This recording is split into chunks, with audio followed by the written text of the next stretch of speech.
your Om is shorter than mine, that's fine. But just make sure that they're even, the three parts. Again, deep breath.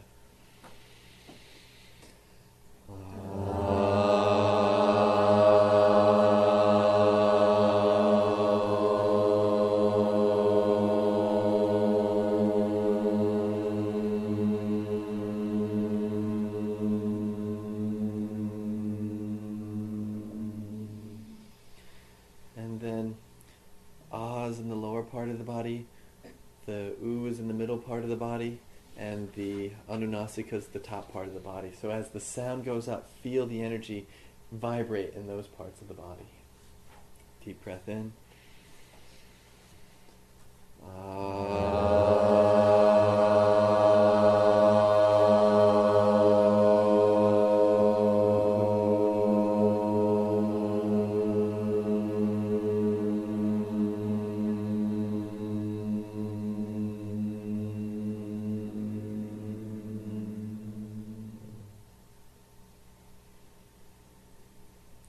Do just a small amount of pranayama.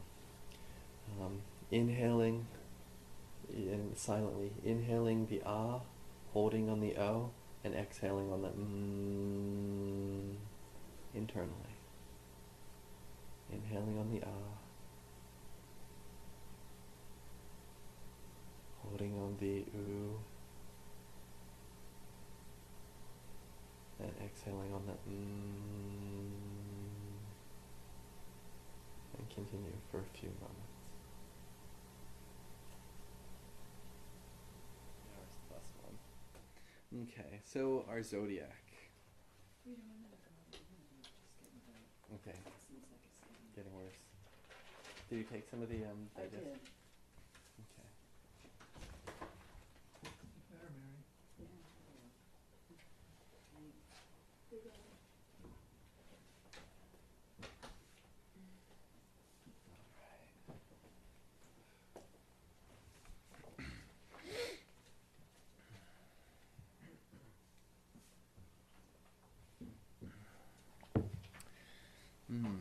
Okay, so the zodiac. 12 signs of the zodiac. Why is there not 13 signs? Why not 14 signs? You know, some Western people use 13 signs. They argue for 13. Because of the moon cycle. What about the moon cycle? 13 moons in a year. Are there 13 moons in a year? I know this Mayan calendar thing, they're telling you that there's 13. Do they give you the numbers? Do they give you the actual mathematical numbers that say there's 13? Are there 13 moons in a year? 12 and a third one. Yeah. There's 12.3. Yeah. So 12.3 is not 13 moons in a year. And if you use a 13 moon calendar, it won't correlate to the sun. And so it could be great for certain purposes. Yay, Gail.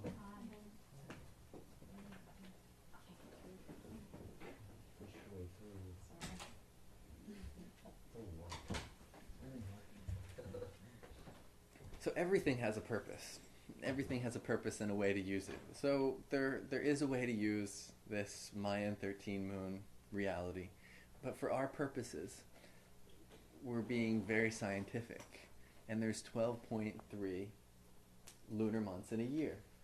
And what happens is, those lunar months, it takes, It's 29.5306 days for the period of time from one full moon to the next. Down at the basic measurements of time on this page. Lunar month. There's two ways to calculate a lunar month. There's the sidereal lunar month, which is the period of time where the moon passes through all 12 signs to make a 360 degree around us. It takes 27.3 days. But to go from one full moon to the next is 29.5 days. And so that correlation there gives us about 30 days. And when the moon is moving 30 days every time it's going conjunct the sun, full moon, new moon, full moon, new moon, while the sun goes around, it's 12.3. So we average that to 12 months. And the months are based on the tithis. The classic, as you notice, we're talking about Wednesday on an Ashtami. So your average day is based on what tithi, what moon phase is it. That gives you your day. And we have the 30 going through, which are giving us these 30-day months. And long ago there was a correlation. The Christian church has taken us far away from the correlation that the calendar used to relate to. So that period of time is taken and it's imposed upon space. Time is imposed upon space and gives us a 30-degree sign. Now, what happens to the point 3? It's not 12, it's 12.3. 30 times 12. You get Adhika Masa. Okay. Someone who's lived by the calendar, so he has an inside scoop there. And how often, so what he just said, he said you have an intercalary month. You add a month in on the lunar cycle. How often? Once every 2 to 3 years. Approximately 3 years. Approximately 3 years, because it's 12.3. So after 3 years, that turns into a month. That the lunar cycle is falling behind the solar cycle. And so about 3 years, I wrote down the exact amount somewhere on here, every 2 2/3 years, to be exact, yeah. I know the Jewish calendar is 7 out of every 19 years. 7 out of every 19 years. What do you mean 7? 7 extra months out of every 19 years. Ooh, they change it only every 19 years, huh? What do you mean? Like, because they follow lunar month Mhm. and point 3, I don't know exactly which Yeah. years it comes out, but out of every 19 years there's 7 Mm-hmm. extra months. Mm-hmm. Because it's 0.3, not 0.33. Mm-hmm. Yeah, so every traditional calendar has ways to correlate and keep these sun-moon relationships together. And there's multiple variations in different, whether you look at the Chinese, the Tibetans, and even in India, they don't all agree about when exactly to insert that extra month. So, but bottom line is, we're working with 12.3 months, so there's no 13 moons in a year. Not in a solar year, at least. Maybe in a mystical year. So these periods of time. So for the sun to move 30 days, that's considered a sign. The space that sun moves in 30 days is considered a sign. You also find, so you have Western astrologers adding a 13th sign, and then you have Western astronomers saying signs aren't 30 degrees. They say this sign's actually only 17 degrees, and this one's actually 24 long, and this one's actually 33 degrees long, because they're looking at just the stars. Okay?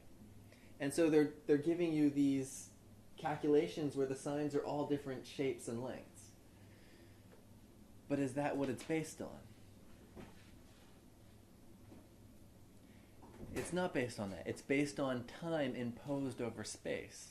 And so the time is imposed over space, and then the stars that are within that space they give us the quality of the sign, but we're not measuring the sky based on what that sign is and how big it is from one star to the next star. Okay? Important basic concept, because you'll run across people saying the signs aren't 30 degrees. And you'll run across people saying there's 13 signs. Are you using the 13th sign?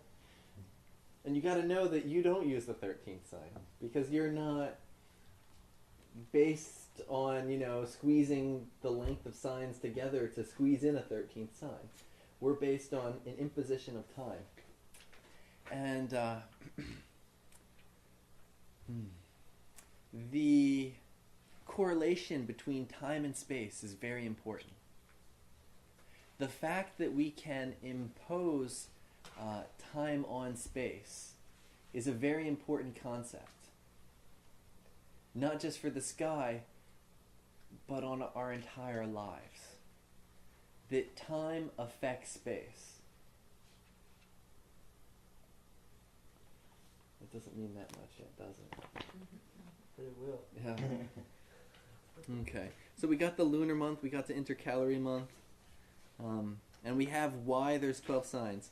So let's look at this little diagram that I've made here.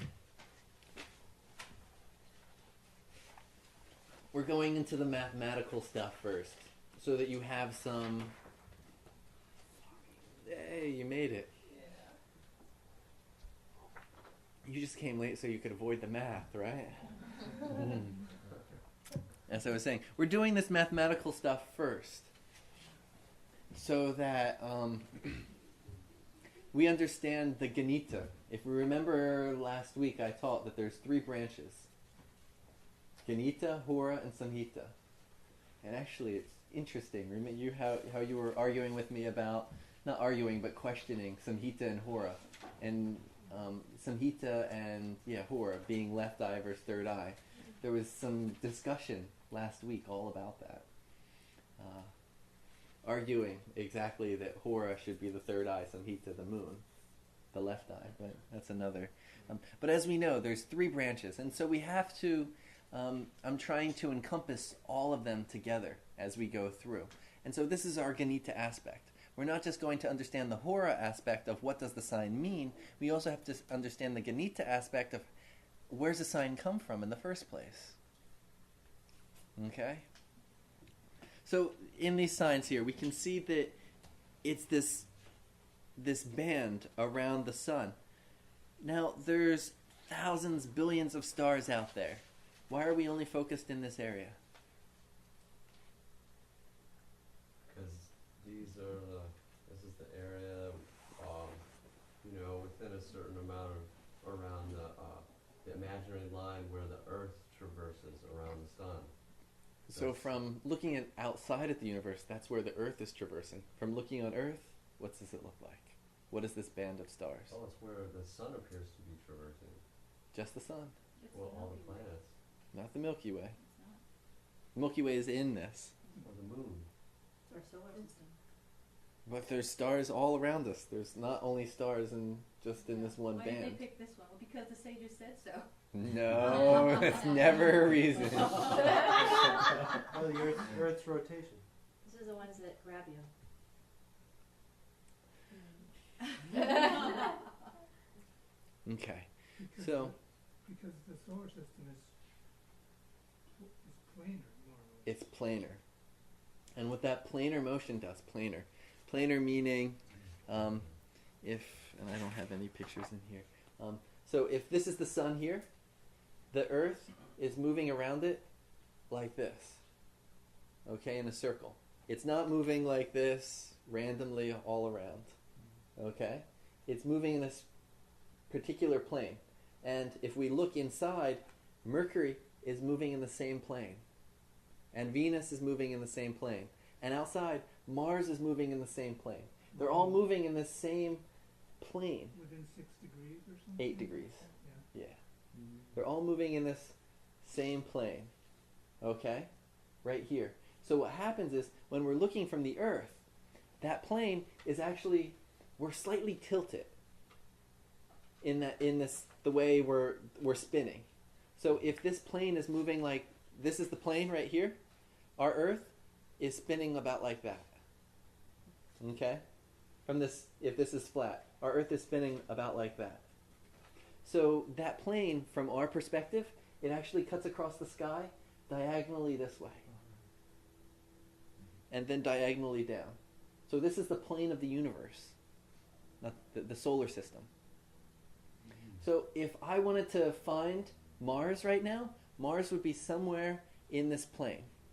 I could either say Mars is over there or Mars is over there, relative to us right now. Mars is not going to be over there. And I'm not just giving an example right now. This is the actual ecliptic. So you can see we're slightly leaning this way, right? Next to the solar system. So this ecliptic, all planets are going to be moving along here. Have you ever seen the sun over there? It's never risen over there. It always rises somewhat over here, moves across the sky, and sets in a similar place. All the planets are moving in that same place. The English word is called ecliptic. The Sanskrit word is called Ravi Marga, the path of the sun. M-A with a line on top, R-G-A. Right, Mina? It's long A. Marga? Marga, right? Yeah. Marga is path. Yeah. You're supposed to be helping me here with this. You know? Path of the sun. She studies Sanskrit. So. Path of the sun, that's the ecliptic. Because everything else is following that same path. So, basically, these signs are the signs that are in this ecliptic. So the stars over there we're not using as signs. We're only using the signs that are in this ecliptic. And so we're taking this ecliptic and we're dividing it into 30-degree sections because of the moon-sun relationship of 30 degrees. Okay? So you're not going to find Aries over there. You're not going to find any of these other stars. There's lots of stars over there. They're all great. They're all used in Jyotish for very different reasons. They're filled with mythology and stories of who got thrown up into the sky and who died and all kinds of stuff. But they're not used in a chart in this way because no planets are going to be moving over there. They're just moving through our ecliptic. And so as you see right here, you can see the Earth's cycle through it. All the other planets are in that same line. And you can even see a little line through the Earth right there at its angle. And so all the signs are in this circle, this band around here. Yeah. Do the outer planets have the same ecliptic? Or are they? Uranus and Neptune have the same. Pluto, you know how I said everything is in 8 degrees? Yeah. Pluto has a 17-degree variation from the ecliptic. So you could, not really, it's hitting other stars. It's going to be falling, it'll be, if this is our ecliptic, it's going to be falling sometimes up high, sometimes a lot lower.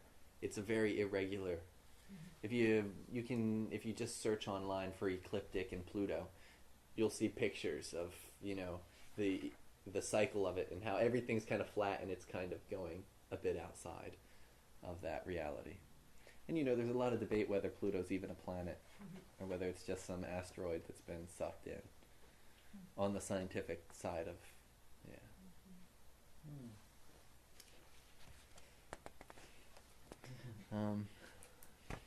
okay, so let's go over to another page. Solar day.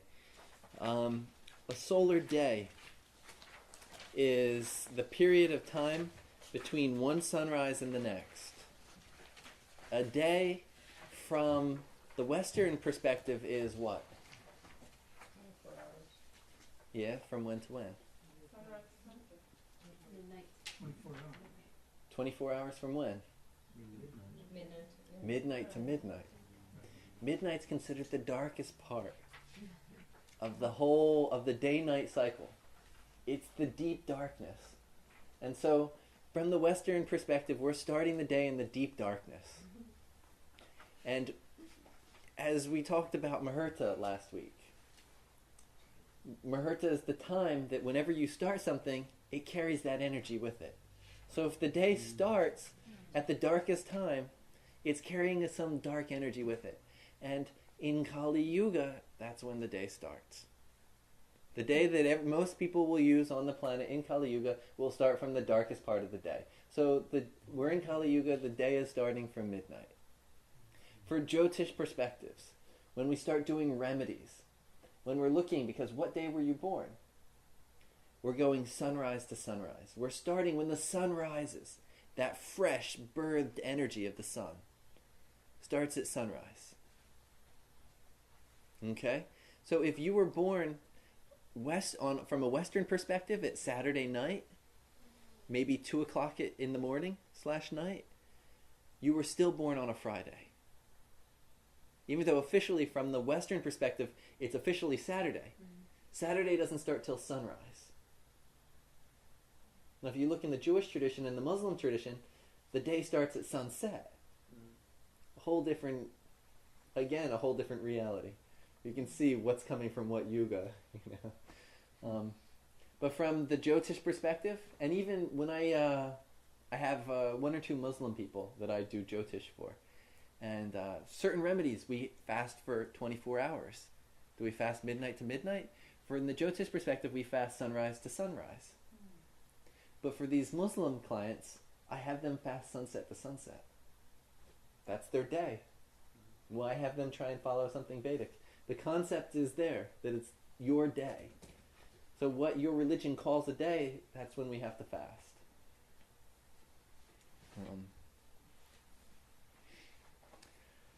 Upapada. Best day to fast is the day of the Upapada. The guy started fasting.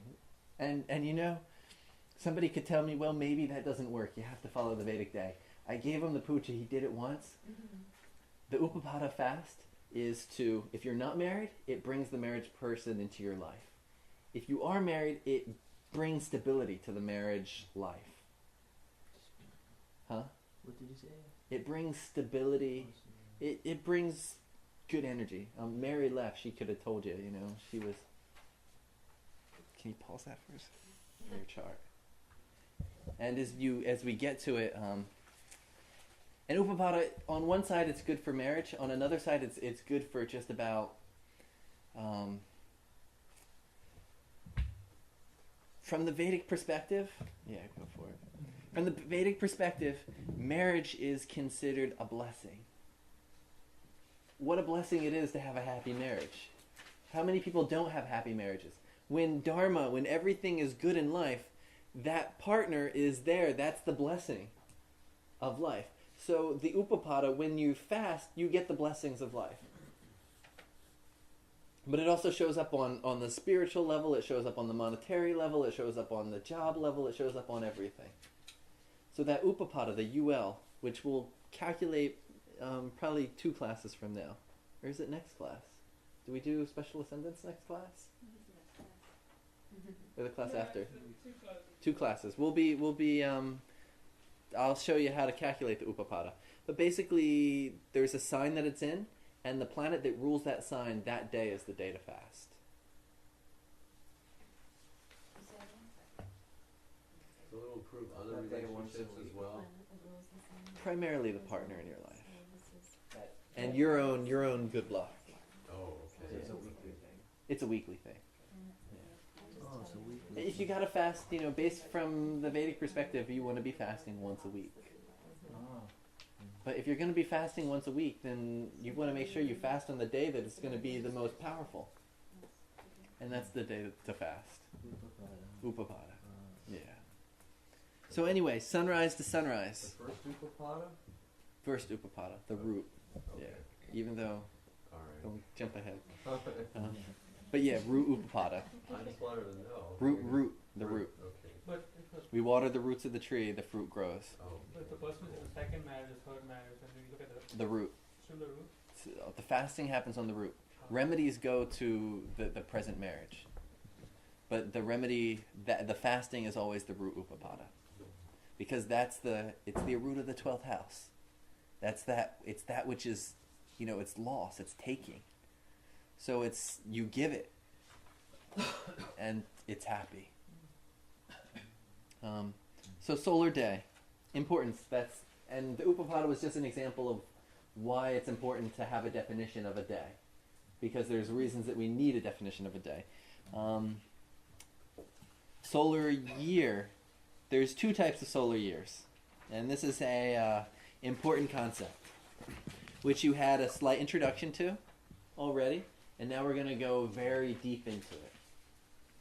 And these things we keep, we'll go over the surface, we'll go deeper, then we'll go even deeper each time. If you go too deep without like a surface brush and sleeping on it for a week or two, you don't go anywhere.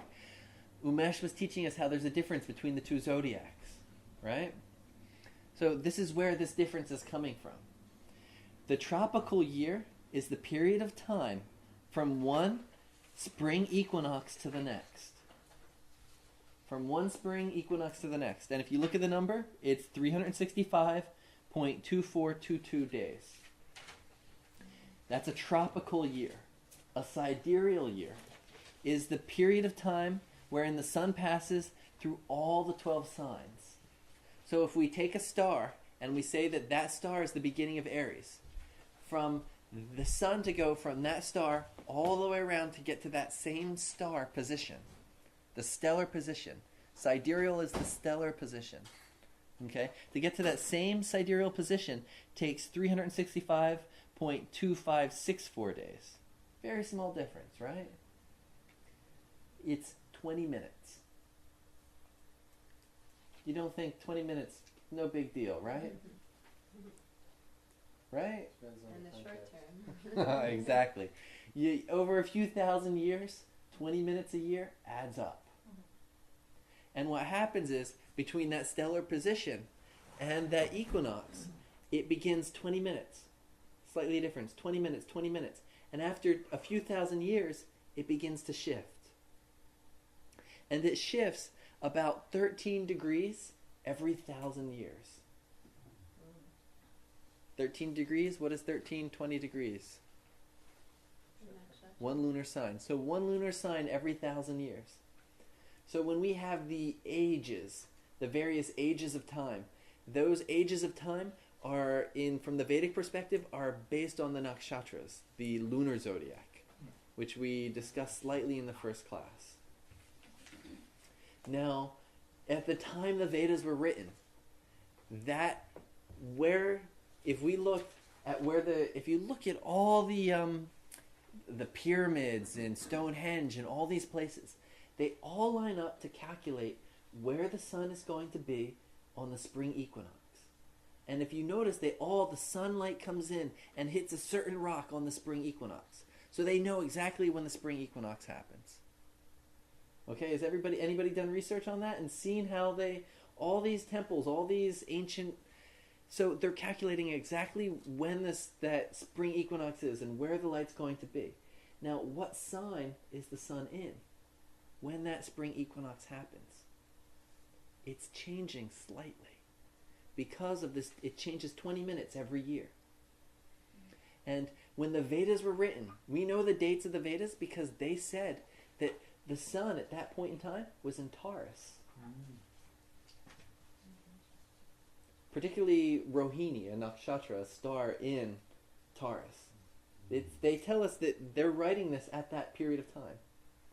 And then we have a few thousand years later, they're writing some other texts and they're saying it's going into Aries. Particularly Kritika. And they're giving us the teaching and they're dating it with this. We have about 250 AD. The two zodiacs were lined up. And right now, they're moving the opposite direction. So, about 250 years ago, at the spring equinox, it was 0 degrees Aries, star-wise. And now we're slightly at, anybody know what we're at? Where's it at right now? Where's it at? 6 degrees Pisces. Are you reading ahead again? I didn't know. I know this. Okay.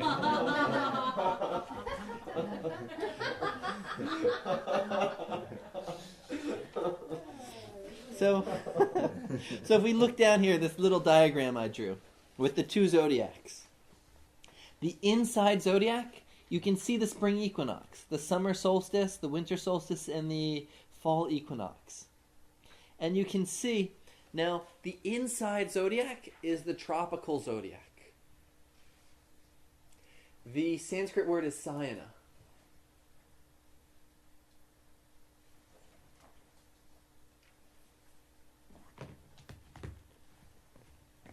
S long A.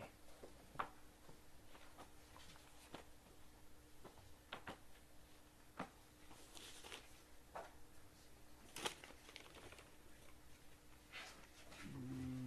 wanted to look.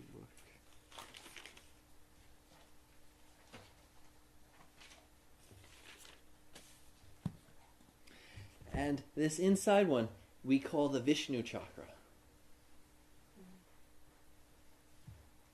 The what? Vishnu chakra. What did you say? The inside, the tropical. Oh, The Sanskrit word for tropical is sayana. okay. And when we get into mythological, we call it the Vishnu chakra. Now, from this 0 degrees, or from this, the equinox point is Aries. No matter what the stars are doing, that's Aries. It's not a stellar zodiac. It's a symbolic zodiac. It's a seasonal zodiac. This is the zodiac that's used in Western astrology. It doesn't change. It's based on the seasons. So it really has no correlation to the stars. No correlation to the stars whatsoever. Yeah. It's totally a symbolic. It's based on the seasons. It is. We have 3 planes. This is Bhuloka, the Earth plane. Then we have Bhuvaloka, which is the solar system, the planets, where the planets are moving, and the sun. And then we have Swarga, which is all the stars. So Bhuva Swaha. Om Bhuva Swaha. That's Om. That's putting Om on the Earth plane. Om in the solar system. Om in the Swarga Loka. It's putting Om on all 3 realms, and then we begin the mantra. So the Vishnu chakra is this relationship between Bhuloka, the Earth plane, and Bhuvaloka, the planets, because it's the sun and the earth. And that gives us the seasons, the sun and the earth. So that's the Westerns, that's what the Westerns only use that. In Jyotish we use both. We use this one. Why do we use it? See if anybody can remember what Umesh told him, why we use this. Oh, weather? Yeah, for the weather. For the weather, for earthquakes, for natural kind of things on the earth. Good, somebody remembered. You see, that's what you gotta say it again and again. Now this outside one, this is based on the stars. And as we saw, the stars are moving relative to that equinox point. And you see the line from the spring equinox. I drew that spring equinox point all the way up so you could see. And right now, the spring equinox is falling in that 6 degrees Pisces. So if we look on that zodiac, the stars are moving this way. If you see the arrow on the left side, it's moving that direction. And that makes that equinox point slowly moving back. So in about 400 years, that equinox point is going to enter Aquarius. And that's your age of Aquarius, astronomically. Okay?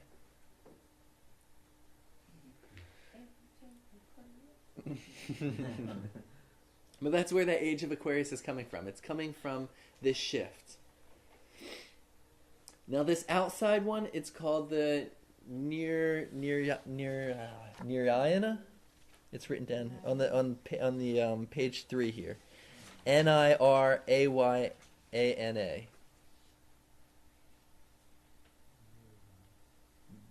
Nirayana. It's Ayana.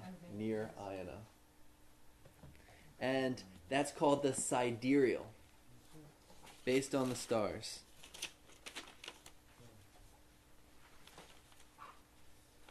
That word, Narayana, that means Sidereal? Nirayana Does that mean Sidereal? means sidereal, yes. That's the technical term. On the mythological side, we call it the Narayana chakra.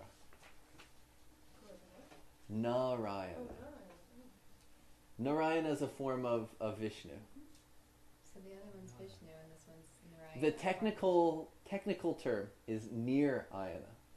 That's like a scientific term in Sanskrit. Narayana chakra, that's a mythological term. Important to differentiate the two. And so at the level, when we're looking at the Narayana chakra, Narayana is this expansive form of Vishnu. And so we're looking at the relationship between Bhuloka, the earth plane, and Swargaloka, the stars. So this zodiac is showing us the relation between the earth and the stars, the earth and the heavens. And this is what we use to see human birth charts. Why? Anybody know why this is what we use? What would be a reason?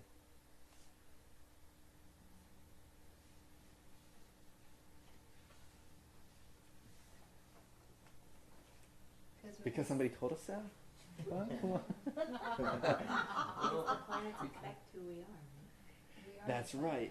The planets and the stars affect who we are. Not just the planets. The earth, it's gross matter. The seasons, it's based on where we are from the sun. It's physical matter that's not having a soul. It's not, it's a jatatma, a different level of soul, not a jivatma.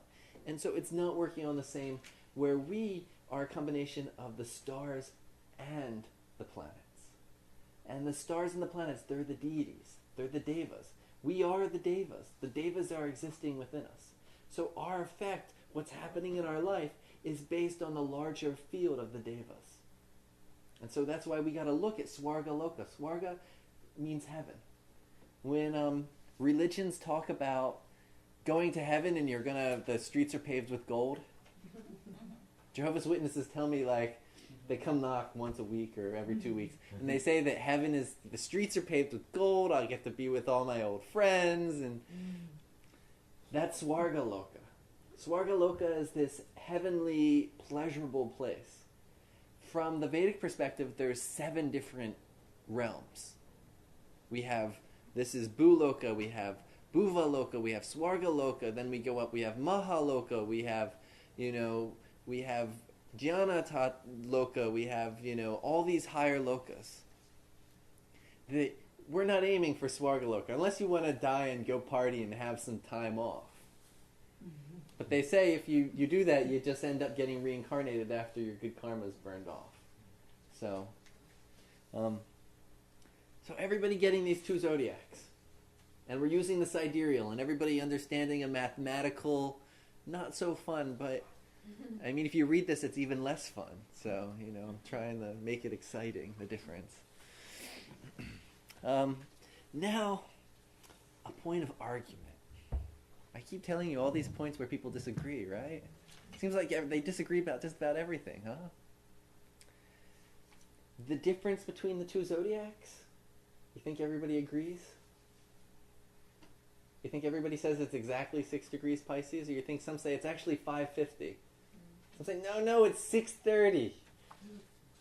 Of course, they're disagreeing.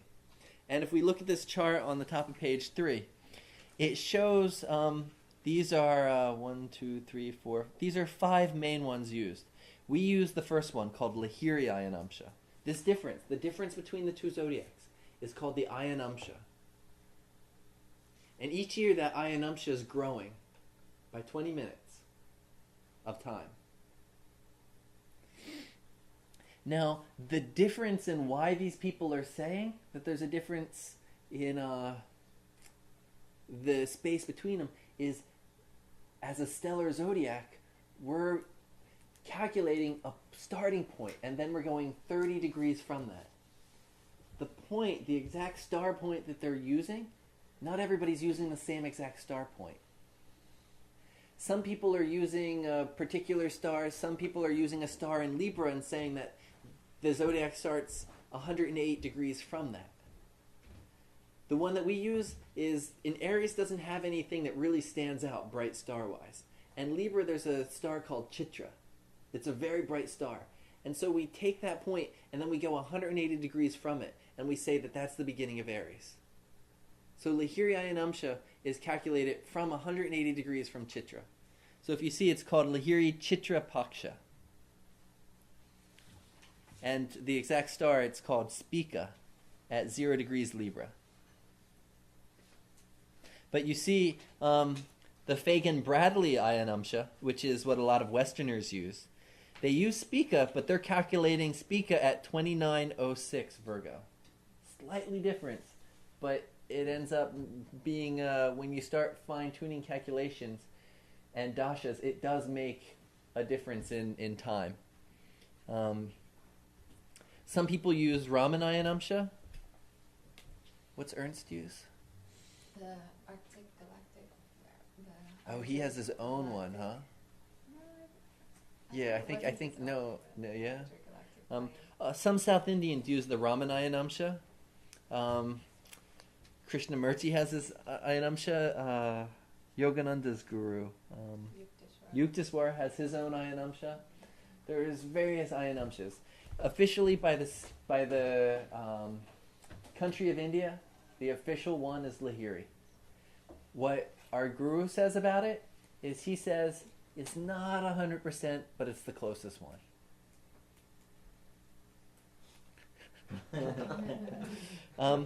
Now, if we look just to see the difference that this little bit of time, this little bit of space can make, if you look down at the next chart, it shows Lahiri Ayanamsa in 2000. Look at the 2000 column. Is 2351 of what is that? That's of Pisces. Or that's the difference. The difference at 6 degrees is that minus 30. So it's the difference is that much between the spring equinox being Aries and the actual where the actual Aries is 23 from 51 from Lahiri. Raman, it's 2223. About a degree, right? Fagan-Bradley, it's 2444. As we noticed, look up there. One uses they take the star Spica and they're calculating it from 0 Libra. There's only 30 degrees in a sign. This one's using 2906, so it's about 1 degree difference. And as you see down here, it shows up as 1 degree, about 1 degree difference. Okay? Now, if we want to take it back in time to when the two zodiacs correlated, the 0 degrees Aries based on the seasons and 0 degrees Aries based on the stars. If you followed across the correlation, you see the Lahiri was 290 AD, the Raman was 395 AD. That's a big difference.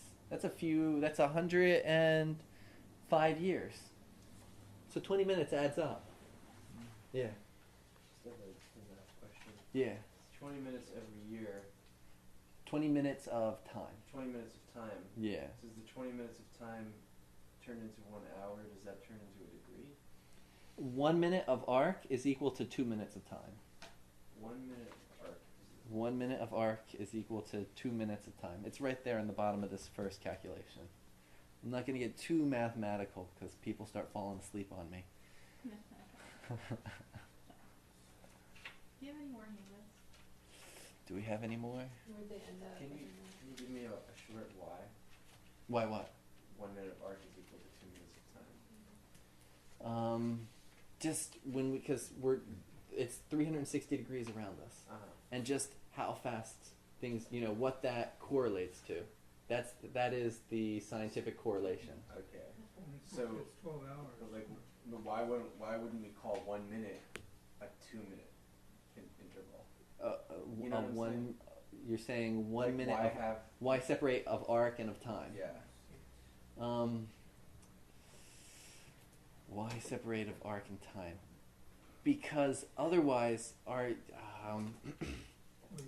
because our time, unfortunately, is because again we're talking about two different dimensions. You have the dimension of time, and you have the dimension of space. So when we're talking about arc, we're talking about the dimension of space. And that's total space. When we're talking about time, we're talking about, when we're talking about minutes and hours of a day, we're talking about the dimension of time happening. And every planet is going to be different. A day on Mars is 36 hours or something. Okay? So, people have divided the day into time. That's like something. That's just some arbitrary thing that happened Well, in some it comes out to You can ask the exactly 12 Babylonians hours. and Sumerians, and I'm sure they have like a It comes reason out to- why they did it. I don't know if this means anything, but Uh-huh. it comes out to exactly 12 hours. 12 hours what? Every 60 degrees is 12 hours. 60 degrees is 12 hours. 60 degrees. 60 degrees is 12 hours. That would be a reversal. That would be 2 days. Oh, well, Hold on, no. Interesting. 60 degrees is. Well, what happens that is makes 360 degrees, meaning 2 days, Yeah. 360 degrees, 2 days. Okay. right?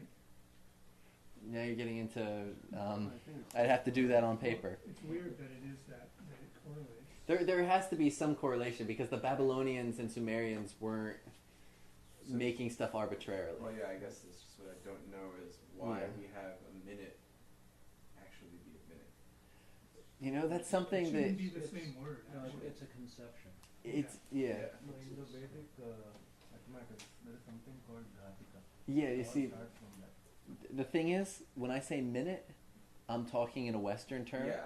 Vedically, they use Gatikas, Vigatikas, Okay. which are the 24 and the 48 minutes, and Uh-huh. there's a different system of time.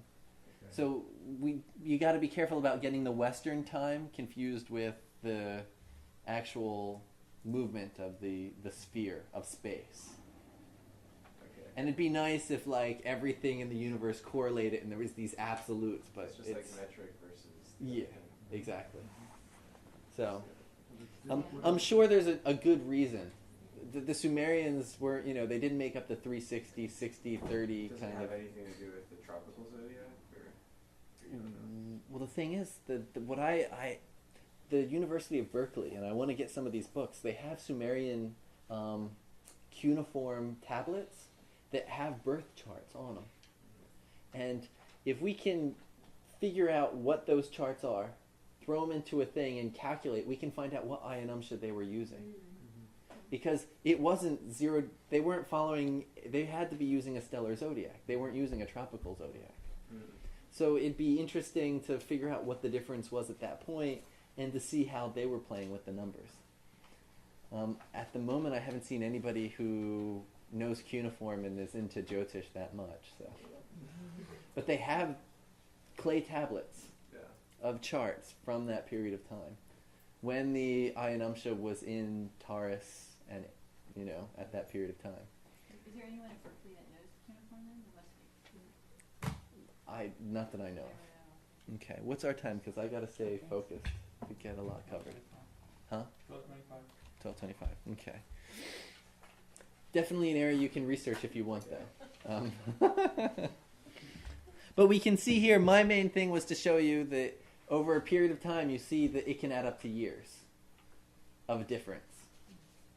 In your personal life, it'll show up as months of difference. And when we're trying to calculate when a person's going to get married, what day they're going to die, what day they're going to have children, when they're going to get a new job, months of difference will throw off our interpretation of big difference. So the Ayanamsa is important. Do you think it's possible to use different Ayanamshas and still get similar results? Like if somebody wanted to find out when they were going to have kids and they consulted two people using different Ayanamshas?